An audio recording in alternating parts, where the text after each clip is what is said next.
wabarakatuh. Selamat datang kepada mahasiswa program studi D3 Transportasi Fakultas Teknik Universitas Negeri Jakarta pada mata kuliah Pengantar Manajemen pertemuan yang kedua. Kali ini kita akan membahas tentang konsep dasar manajemen dengan saya, Ibu Siti Sahara. Adapun tujuan mata kuliah kita diharapkan kalian selaku mahasiswa mampu memahami definisi manajemen, tujuan, kinerja organisasi, pentingnya manajemen, proses kegiatan manajemen, level dan tugas manajer, serta keahlian dan peran manajer. Adapun referensi yang bisa kalian gunakan antara lain adalah sebagai berikut, bisa kalian simak. Selain itu juga kalian bisa cari referensi melalui jurnal maupun artikel ilmiah yang berkaitan dengan mata kuliah kita, pengantar manajemen. Kita masuk ke materi kita yang pertama, yaitu definisi manajemen. Banyak para ahli yang menjelaskan apa itu manajemen. Kita awali dengan beliau, Mary Parker Follett. Beliau memandang bahwa manajemen sebagai the art getting things done through people, atau seni dalam menyelesaikan pekerjaan melalui orang lain. Definisi ini mengandung arti bahwa untuk menyelesaikan suatu pekerjaan, kita membutuhkan orang lain dan dalam pelaksanaannya adalah suatu kemampuan ataupun keterampilan pribadi di dalamnya. Lalu, Later Golitz. Beliau mengemukakan bahwa manajemen sebagai suatu bidang ilmu pengetahuan yang berusaha secara sistematis untuk memahami mengapa dan bagaimana manusia bekerja bersama untuk mencapai tujuan dan membuat sistem kerjasama ini lebih bermanfaat bagi manusia. Dikatakan sebagai ilmu karena menggunakan metode ilmiah yang menggabungkan antara pemikiran rasionalisme dan empirisme ataupun pandangan yang didasari pengalaman yang telah terjadi. Selanjutnya, James E. F. Stanner. Beliau mengemukakan bahwa manajemen merupakan sebuah proses perencanaan, pengorganisasian, pengarahan, dan pengawasan terhadap usaha-usaha para organisasi dan penggunaan sumber daya organisasi agar mencapai tujuan organisasi yang telah ditetapkan. Sedangkan untuk Nichols and McHugh hampir sama dengan Stanner, beliau mengemukakan bahwa manajemen merupakan sebuah proses yang dilakukan untuk mewujudkan tujuan organisasi melalui rangkaian kegiatan berupa perencanaan, pengorganisasian, pengarahan, dan pengendalian orang-orang, serta sumber daya organisasi lainnya. Sedangkan untuk Ernie dan Kurniawan itu hampir sama pendapatnya dengan Mary Parker Follett, yaitu manajemen merupakan sebuah seni ataupun proses dalam menyelesaikan sesuatu yang terkait dengan pencapaian tujuan. Sehingga kalian bisa menyimpulkan bahwa manajemen memiliki arti yang luas dan dalam, sehingga tidak bisa didefinisikan secara konsisten antara perusahaan satu dengan perusahaan lainnya, begitupun juga kegiatan satu dengan kegiatan lainnya. Namun secara umum, manajemen mencakup aspek penting dalam pengelolaannya, yaitu biasanya manajemen itu melalui 4 tahapan, yaitu perencanaan, pengorganisasian, pengarahan, dan pengawasan untuk mencapai tujuan organisasi yang efektif dan efisien. Efektif dan efisien di sini mengandung makna bahwa setiap organisasi ingin sekali atau berupaya mencapai tujuan akhir yang efektif dan efisien. Efisien di sini maksudnya adalah menggunakan sumber daya seminimal mungkin, sedangkan untuk efektif di sini adalah kemampuan untuk menentukan tujuan yang tepat dalam kaitannya pencapaian target. Sehingga dua kata ini, efektif dan efisien, merupakan saling bersinergi dan tidak terlepas begitu saja. Dalam artiannya bahwa seseorang tidak hanya bekerja bagaimana melakukan pekerjaan dengan benar, tetapi juga harus mampu mengerjakan, menemukan bagaimana pekerjaan yang benar itu. Sebagai ilustrasi, seorang manajer yang bersikeras untuk memproduksi mobil dengan tipe besar, tetapi pada saat itu permintaan pasar justru menghendaki untuk tipe mobil kecil. Walaupun ide sang manajer tadi terhadap tipe mobil besar dapat dikerjakan secara efisiensi, tetapi tindakannya masih belum bisa dikatakan efektif. Kenapa? Karena tidak sesuai dengan tujuan organisasi, di mana tujuan organisasi adalah memproduksi sesuai dengan bangsa pasar ataupun mangsa pasar. Ya, tujuan goal. Tadi kita bahas bahwa manajemen tidak lepas dari tujuan goal organisasi maupun perusahaan, sehingga bisa dikatakan goal tersebut ataupun tujuan tersebut merupakan hasil akhir yang diharapkan dapat diraih ataupun dicapai oleh individu, kelompok, organisasi, perusahaan dalam waktu tertentu dan dinyatakan secara kuantitatif dan sering juga disebut dengan target. Secara umum, tujuan ataupun goal berdasarkan segi keleluasaan dan waktu pencapaiannya dapat dibedakan menjadi 3, yaitu strategi, taktikal, dan operasional.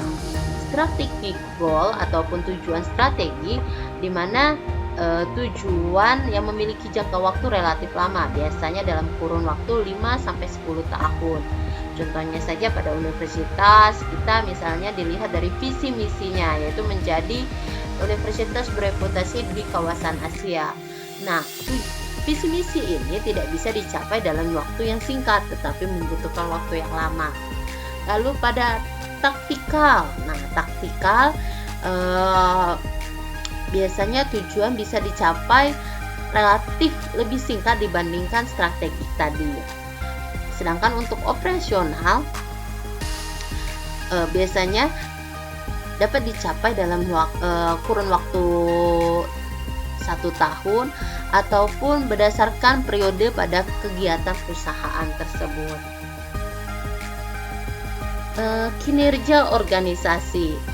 Karena tujuan organisasi tadi harus dapat menghasilkan yang efektif dan efisien, maka kita memiliki tolak ukur untuk pencapaian yang diinginkan oleh organisasi dan perusahaan yang dinamakan kinerja organisasi. Kinerja organisasi adalah ukuran seberapa efektif dan efisiensi organisasi tersebut dapat mencapai tujuan yang ditetapkan. Semua itu tergantung di mana kita ditempatkan, serta pada bagian apa divisi apa kita bertugas. Misalnya saja, jika kita di keuangan, efektivitasnya dihitung dari keuntungan, cash flow, time flow of money. Sedangkan efisiensinya return on equity ataupun return on investment. Sedangkan pada divisi SDM dilihat efektivitasnya dari tingkat perputaran karyawan, evaluasi pelatihan dan lainnya. Pada efisiensinya dilihat dari efisiensi biaya tenaga kerja, indeks produktivitas tenaga kerja. Begitu juga pemasaran maupun produksi. Mengapa manajemen itu penting? Seperti yang kita bahas tadi, di mana manajemen itu digunakan untuk mencapai tujuan, untuk menjaga keseimbangan antara tujuan-tujuan yang saling bertentangan. Biasanya ini adalah tujuan dari pemilik ataupun karyawan, pelanggan ataupun orang-orang yang terlibat di dalam suatu organisasi maupun perusahaan, serta pastinya untuk mencapai efisiensi dan efektivitas. Perbedaan pandangan dalam proses manajemen ataupun fungsi manajemen bisa dilihat pada diagram ini. Di sini Ibu ada 7 pendapat ahli, yaitu Later Gallic, George Terry, James Stoner, O'Donnelly, Michael McHugh, Richard Griffin, Ernest Dale.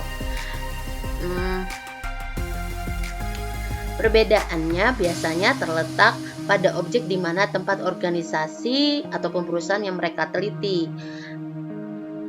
Ketika organisasi yang diteliti adalah kemiliteran, maka proses manajemennya memerlukan commanding. Akan tetapi berbeda pula jika kita meneliti pada media cetak, maka dalam proses manajemennya pasti akan memerlukan reporting, begitupun juga seterusnya. Secara umum, proses manajemen itu terdiri dari planning, organizing, actuating, ataupun directing, dan controlling. Kita bahas satu-satu. Planning ataupun perencanaan bisa dikatakan sebagai proses yang menyangkut upaya yang dilakukan untuk mengantisipasi kecenderungan di masa yang akan datang dan penentuan strategi maupun taktik yang tepat untuk mewujudkan target. Pada kegiatan planning itu ada beberapa kegiatan yang dilakukan. Yang pertama, menetapkan tujuan dan target bisnis, merumuskan strategi untuk mencapai tujuan, menentukan sumber-sumber daya yang diperlukan, dan menetapkan standar indikator keberhasilan dalam pencapaian tujuan. Lalu, pada tahap organizing ataupun organisasi itu biasanya menyangkut bagaimana strategi ataupun taktik yang telah dirumuskan pada perencanaan tadi didesain dalam sebuah struktur organisasi yang tepat dan tanggung jawab, baik dari segi sistem dan lingkungan organisasi yang kondusif, sehingga bisa dipastikan semua pihak yang ada di dalam bisa bekerja secara efektif, efisien guna mencapai tujuan organisasi. Pada tahap organizing, ada beberapa kegiatan, yaitu pertama, mengalokasikan sumber daya dan menetapkan tugas serta menetapkan prosedur apa saja yang perlu dilakukan. Yang kedua, menetapkan struktur organisasi yang menunjukkan adanya garis kewenangan dan tanggung jawab.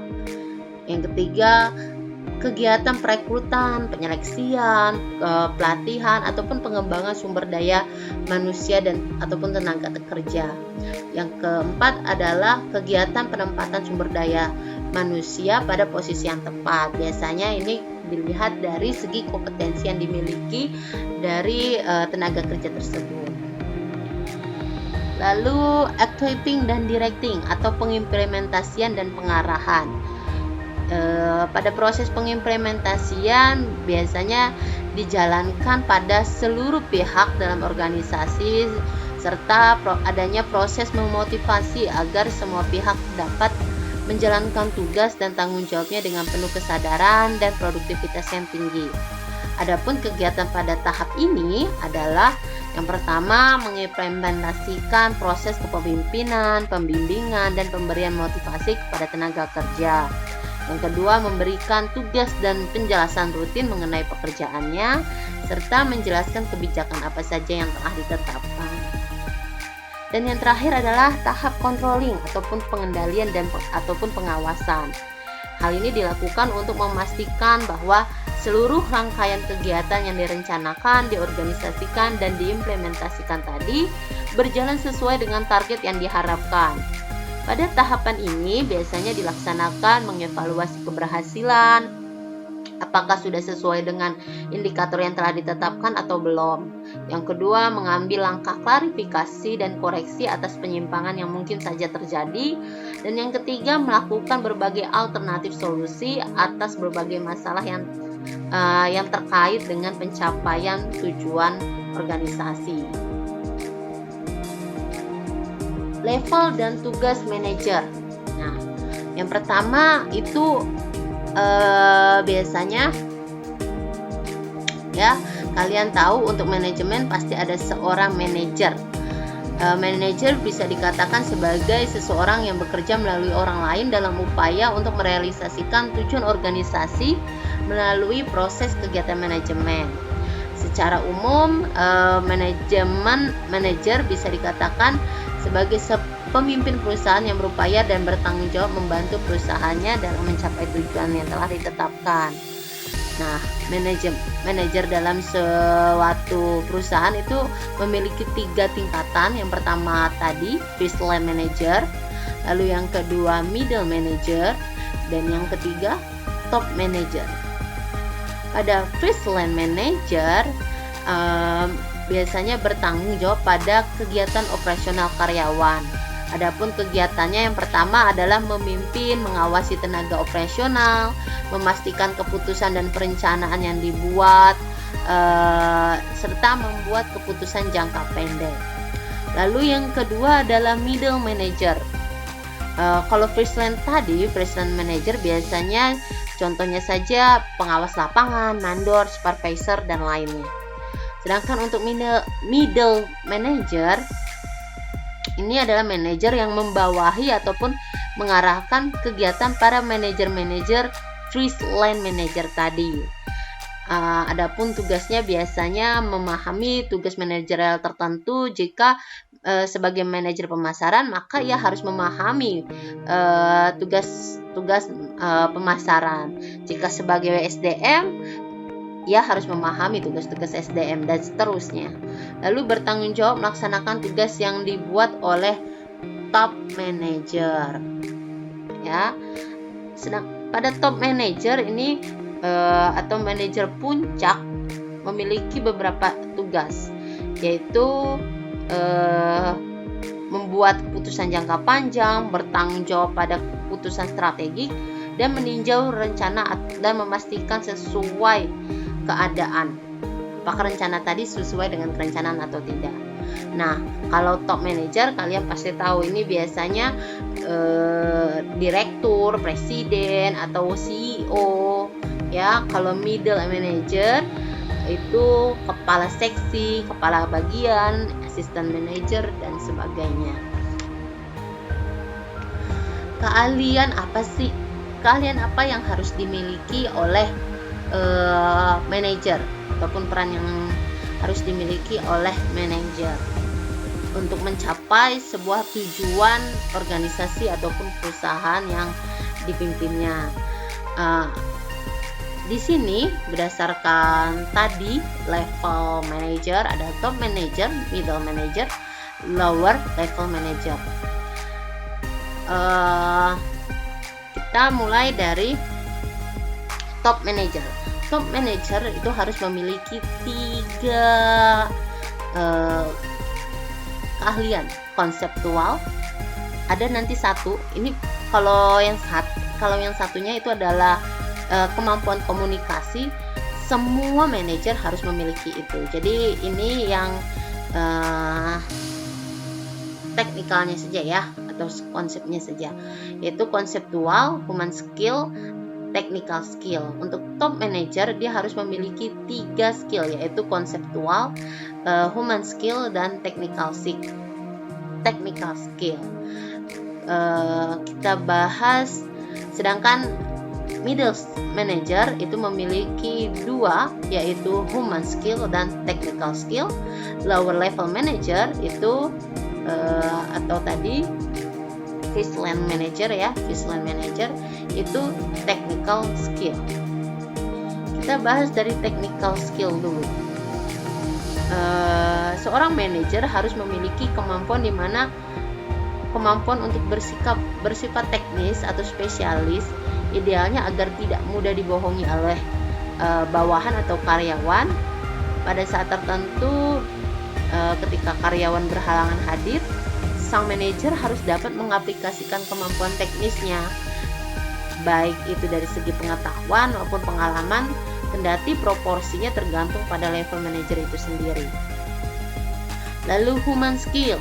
Nah, ini untuk middle dan baseline tadi ya.